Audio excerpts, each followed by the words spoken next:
Israel और फ़लस्तीन की जंग को शुरू हुए आज 1 साल से ज़्यादा का वक्त गुजर चुका है।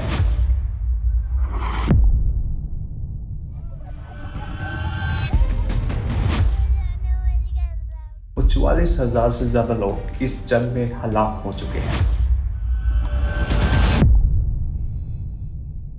अस्सलाम वालेकुम दोस्तों, इसराइल और फ़लस्तीन की जंग को शुरू हुए आज 1 साल से ज़्यादा का वक्त गुजर चुका है और 44,000 से ज़्यादा लोग इस जंग में हलाक हो चुके हैं। आज की इस वीडियो में हम देखेंगे कि आखिर कौन है वो लोग जो इस जंग का सबसे ज़्यादा फायदा उठा रहे हैं और ये कैसे दुनिया में जंगें करवा के प्रॉफिट बनाते हैं। 2023 में लॉकहीड मार्टिन दुनिया की सबसे बड़ी वेपन्स बनाने वाली कंपनी थी और इसका डिफेंस रेवेन्यू $65 बिलियन था।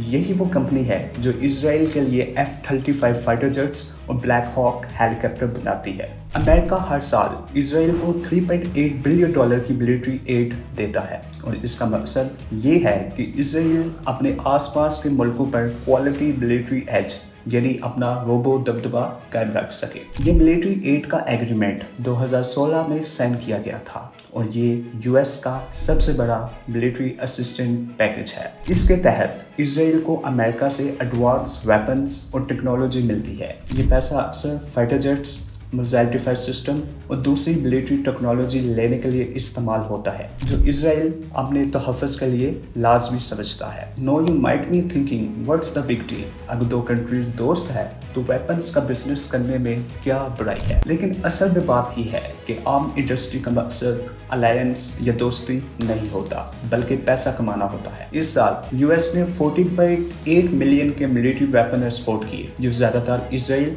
इक्वाडोर, मैक्सिको, जॉर्डन और सिंगापुर को मिले। फिर अगस्त 2024 में यूएस ने इसराइल को $20 बिलियन के वेपन ट्रांसफर करने की भी मंजूरी दी जिसमें fighter jets, missile, tank ammo और एक्सप्लोसिव मोटार्स शामिल है। हैरानी की बात तो ये है कि यूएस के अपने मुल्क में भी लोग हैं जो इसराइल को मिलिट्री सपोर्ट देने के खिलाफ है, मगर फिर भी सप्लाई तेजी से जारी है जो पिछले साल 153.6 बिलियन थी और जो सेल यूएस गवर्नमेंट ने अरेंज की थी वो भी 2023 में 80.9 बिलियन पहुंच गई जबकि लास्ट ईयर 51.9 बिलियन थी। ये वेपन्स सिर्फ इसराइल को नहीं बल्कि काफ़ी अरब कंट्रीज को भी बेचे गए जिसमें Lebanon, Saudi Arabia, Qatar, Kuwait, UAE और इराक शामिल है। मज़े की बात तो ये है कि we are forced to believe in this so called illusion कि वेपन मैन्युफैक्चर करने का मकसद मुल्क और दुनिया की हिफाजत है और सिर्फ अमेरिका नहीं है जो इसका फायदा उठा रहा है, इसराइल भी इस रेस में काफ़ी आगे है। 2023 में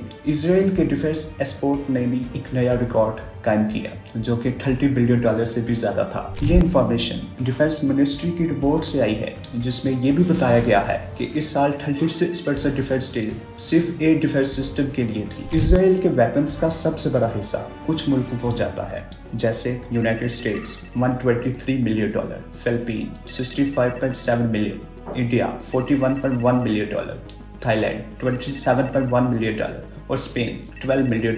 आज इसराइल दुनिया का 10वां बड़ा वेपन्स का एक्सपोर्टर है और ये यूएस, रशिया, फ्रांस और चाइना के बाद है। हैरानी की बात तो ये है कि ये 5 मुल्क यूएन सिक्योरिटी काउंसिल के परमानेंट मेंबर्स भी हैं और ये मिलके दुनिया के 75% आर्म्स एक्सपोर्ट के ज़िम्मेदार है। तो अब ये सोचने की बात है कि क्या यूएन से ये उम्मीद रखी जा सकती है कि वो इन मुल्कों के खिलाफ कोई रेजोल्यूशन पास करे जो आर्म्स सेल्स को रोक सके। मई 2024 में ऑस्फम के इंटरनेशनल हेड ने ये पॉइंट उठाया था कि सिक्योरिटी काउंसिल के 5 में से 4 मेंबर दुनिया के सबसे बड़े आर्म्स सेलर्स हैं जो दुनिया भर में जंगों को सपोर्ट देने में मददगार है। जर्मनी, इटली और साउथ कोरिया भी इन टॉप कंट्रीज में शामिल है जो वेपन्स को एक्सपोर्ट करते हैं। आर्म इंडस्ट्री के लिए ये मैटर नहीं करता कि क्या सही है क्या गलत, उनको सिर्फ प्रॉफिट की फिक्र होती है। जब आर्म इंपोर्ट की बात होती है तो सबसे ज़्यादा खरीदने वाले मुल्क इंडिया, सऊदी अरेबिया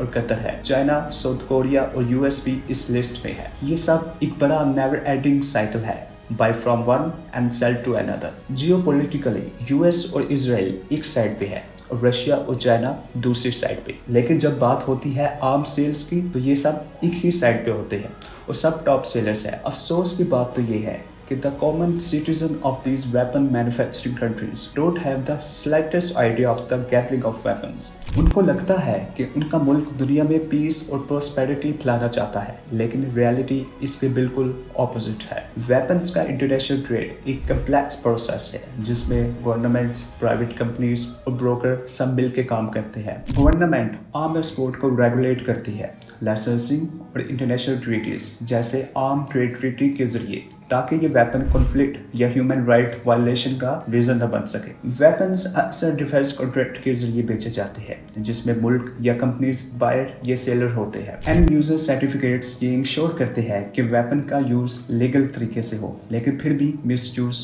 होता है। मिलिट्री अलायंसेस और फॉरेन एड में भी वेपन ट्रांसफर हो सकते हैं जो स्ट्रेटेजिक पार्टनरशिप का हिस्सा होते हैं, लेकिन इलीगल आर्म ट्रेडिंग भी होती है जिसमें ब्लैक मार्केट्स और इंटरमीडिएटरीज इन्वॉल्व होते हैं जो दुनिया भर में इंस्टेबिलिटी का सबब बनते हैं। So the next you see the news of war on your screen, remember इसके पीछे एक बड़ा बिजनेस है। जंगें सिर्फ जमीन या नजरियात के लिए नहीं लड़ी जाती, कई बार ये पैसा बनाने के लिए भी होती है। ये हथियार बनाने वाली कंपनीज और उसके सियासी सपोर्टर अपने बैंक अकाउंट भरने में मसरूफ होते हैं, जबकि आम लोग अपनी जिंदगियों की कीमत चुकाते हैं।